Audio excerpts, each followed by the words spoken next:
What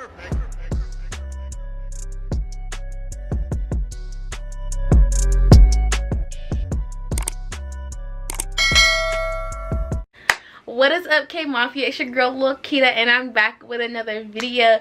If you're new and want to join the Mafia, make sure you like, comment, and subscribe. Click that notification bell so you won't miss another video that your girl posts.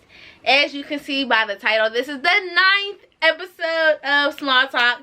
We are making it to the 10th episode. I want to make the 10th episode kind of special. So comment down below what we should talk about in the 10th episode and all that good stuff there.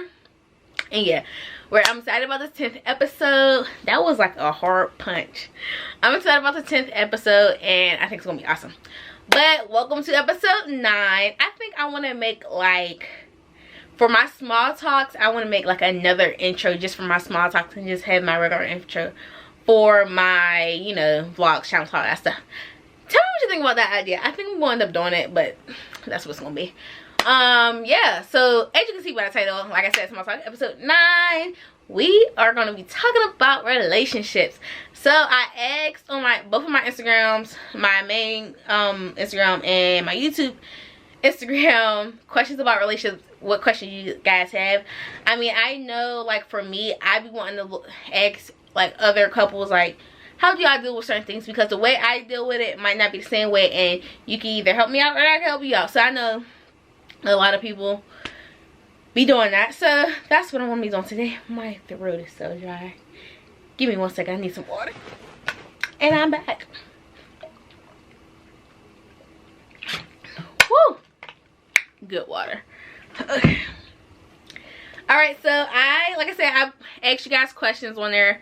Some people responded. I don't like when people be on my Instagram and people don't be responding, because I be needing y'all to respond. But if you don't follow me on Instagram, make sure you follow me on Instagram. I will put both of them right here, and they will be both in the link in the description below. Make sure you follow me. Alright, let's get straight into this video. So the first one is, how long do you think the talking stage should be?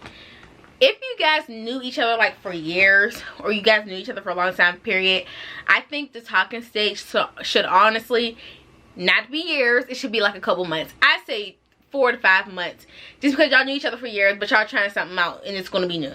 And so, like, even when you're just friends, once you get into a relationship with somebody you knew for a long time, you still learn a lot of new things about them.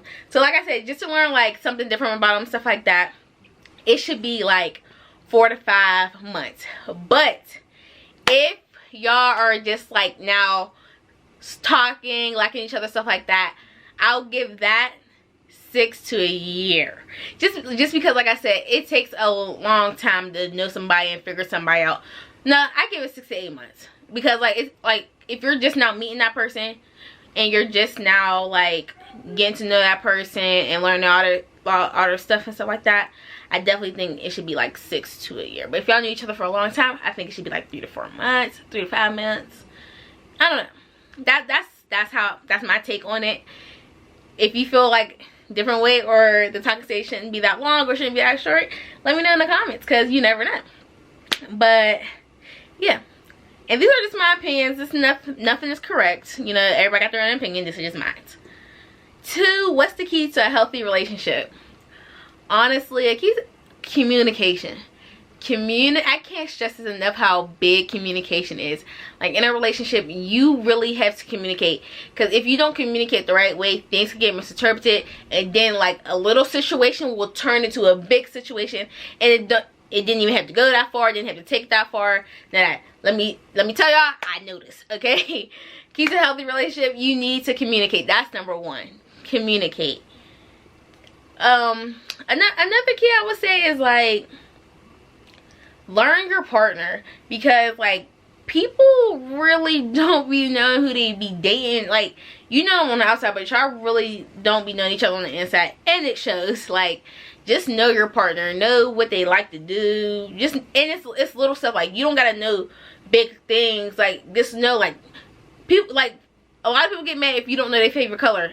Because if y'all are together for like a couple months now, almost to a year, and you don't know that person's favorite color, you don't really like them. That's the first thing y'all talk about when y'all in the talking stage. Like the 21 questions. What's your favorite color? What you like to do? What's your hobby? Stuff like that.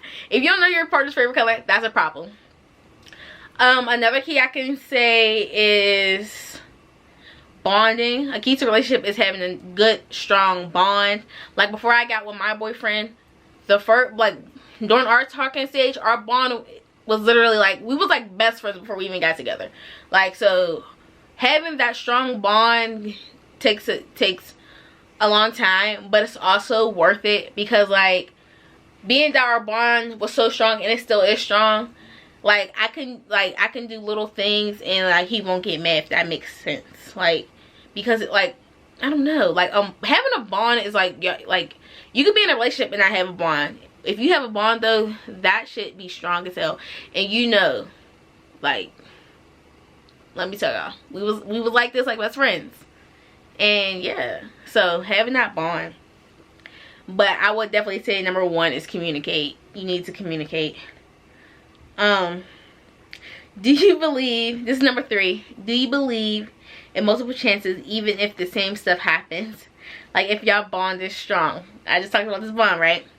So if we're talking about multiple, like say if multiple chances was 2, then yes, I give you 2 strikes. If you mess up again on the same thing that we didn't talk about, then the third multiple chance, once you mess up with me 3 times, I'm sorry, but you're done.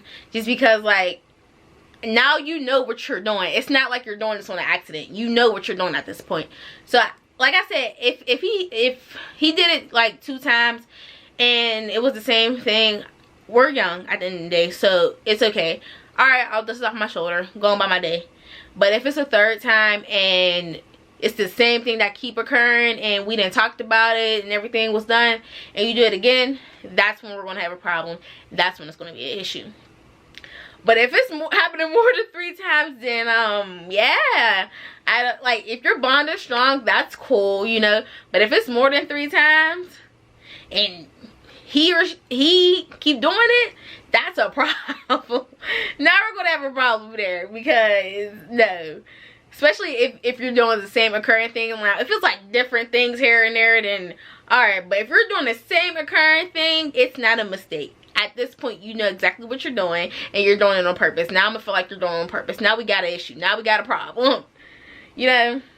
But if it's like I said, if it's like twice, at the end of the day, my audience is quite young, so at the end of the day, we are all young. So if you do make a mistake, if that person can't forgive you, like if it's like 1 or 2 mistakes, that person should definitely forgive you, because I do believe in second chances, and I think everybody should have a second chance.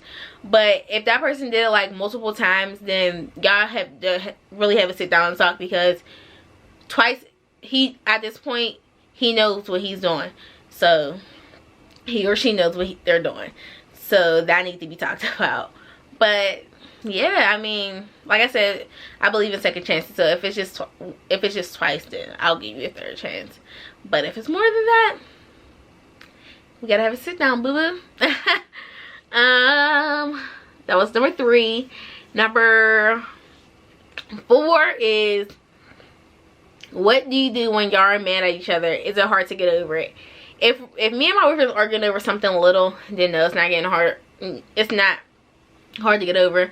But say if we had like a real bad argument, sometimes it's hard to get over, and we will tell each other, like he'll tell me like, oh, I just need my space for a couple days, or I tell him like, I just need my space. Like we're not breaking up or anything, we just be needing our space. Like that's, I feel like in a relationship, you like just be so the argument or whatever don't get to that breaking up point. Just give each other space, give each other a couple hours or anything, and that's y'all breather. Y'all could come back, talk about it once everybody's calmed down, talk about it, talk about the issue, how you felt, how they felt, and it should be resolved.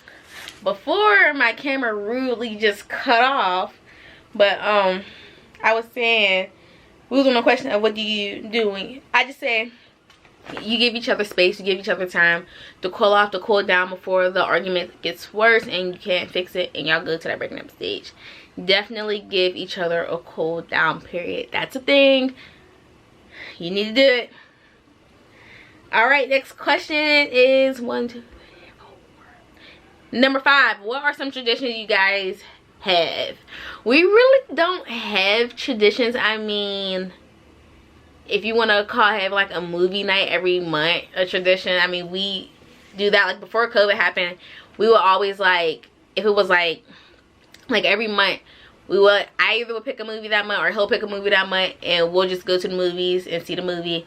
Now since we're in the house, we've been watching a lot of like Netflix shows and buying like written movies, so we still do that, and like we get snacks and stuff. And I mean, that's a tradition. I guess if you want to call that tradition. Another thing that we do is I live in Pittsburgh, but there's a lot of places that I haven't ate before, and like he hasn't either. So like once a month we try to like get takeout, like something that we never had before. So before it was, you know, going out to eat, but we can't go out to eat no more. So I guess that's like the only traditions that we really have. We really don't have any. So yeah. Number 6, should happiness be, this is a good one, should happiness be dependent on your partner, or should you have your own?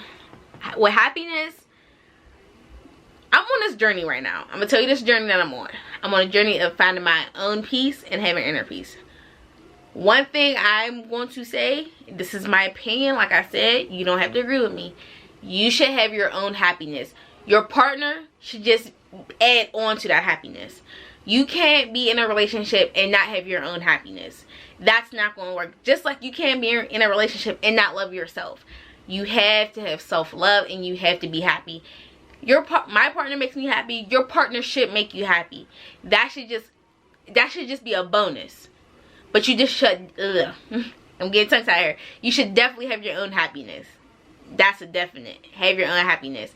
You shouldn't be depending on somebody else for your own happiness. That's something, like I said, that should just be a bonus. You shouldn't have to be dependent on them. So my opinion is definitely have your own happiness. You got to.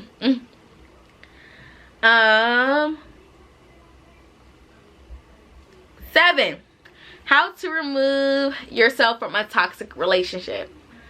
I've not been in a toxic relationship. I'm not gonna lie, I used to be toxic, but I was young, so I've grown out of that. But being in a toxic relationship is not cool. That's not okay, especially for the other person, because now you're just doing shit at this point. Now you're just doing stuff to get under that person's skin. You're taking your anger out on them. That's not cool. That's not okay.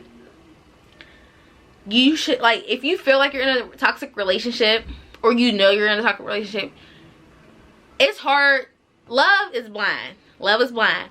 And it's hard to just leave somebody that you love, obviously. But if that person is toxic, you're going to be depressed at the end of the day.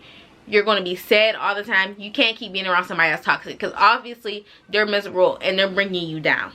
So removing yourself is hard, but how to remove yourself, you just gotta leave that person alone. Like, you gotta leave. And it's not because of them, but they gotta get their stuff together first and then be in a relationship. If you're toxic and you know that you're toxic, that's a problem.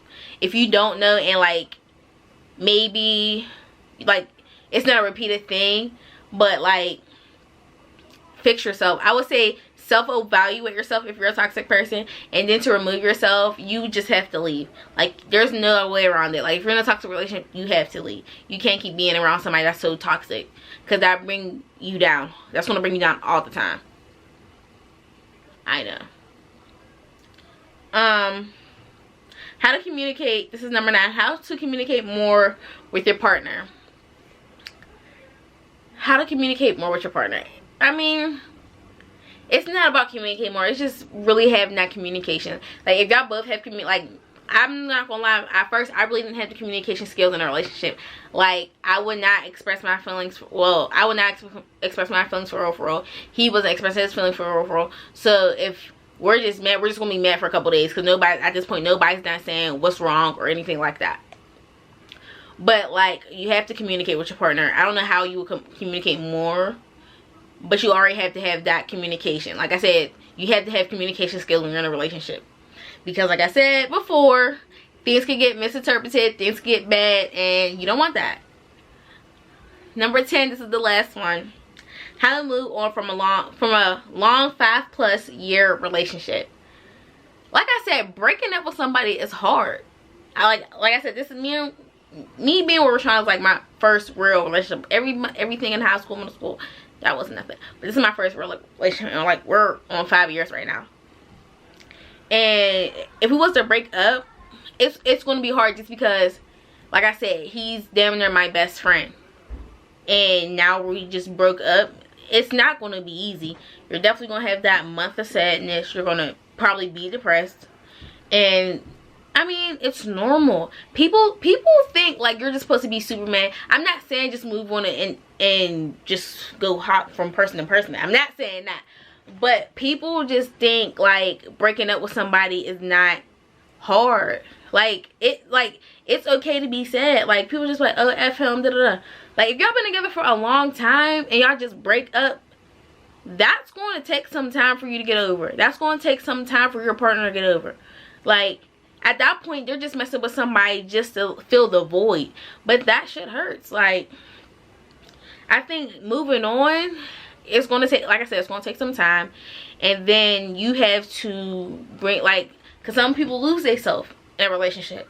So you're going to have to go back to finding your happiness. Go back to finding whatever made you happy before. The things you was doing before.